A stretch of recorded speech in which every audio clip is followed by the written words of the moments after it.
আজকে আমি তোমাদের জন্য বানিয়েছি ভেজ সয়া রোল।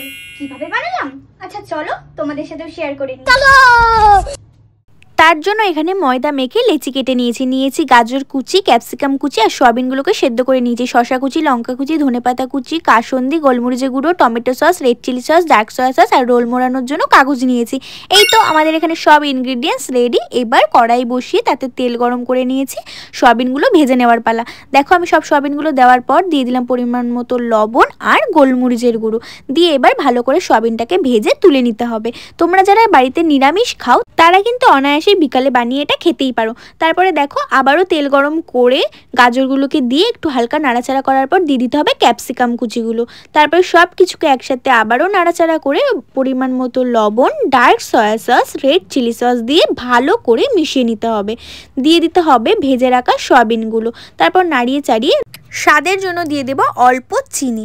ব্যাস আমাদের ভেতরের পুরটা রেডি। এবার চলো রোলের রুটিটা বানিয়ে নিই। দেখো এখানে আমি গোল গোল একদম বড় বড় রোলের রুটি বানিয়ে নিচ্ছি।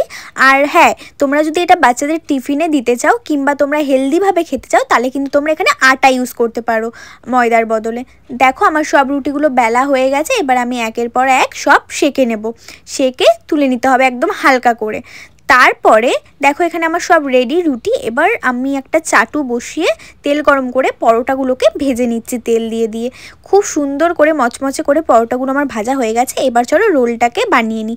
দেখো প্রথমে সয়াবিনের পুরটা দিয়ে দিলাম, তারপরে শসা কুচি, ধনেপাতা কুচি, লঙ্কা কুচি, তারপর টমেটো সস আর দিয়েছি পরিমাণ মতো কাসুন্দি। কাসুন্দি দিলে না খুব টেস্টটা ভালো লাগে। তারপরে দিয়েছিলাম গোলমরিচের গুঁড়ো। ব্যাস এবার রোলটাকে ফোল্ড করে নেওয়ার পালা। আমি ভালো করে ফোল্ড করে নিলাম। দেখো আমাদের tasty tasty soybean roll ready. রেসিপিটা যদি তোমাদের ভালো লেগে থাকে তবে কি করতে হবে, হ্যাঁ একটা লাইক এবং আমার চ্যানেলটিকে সাবস্ক্রাইব করতে হবে। দেখা হচ্ছে নেক্সট ভিডিওতে, ততক্ষণের জন্য টাটা।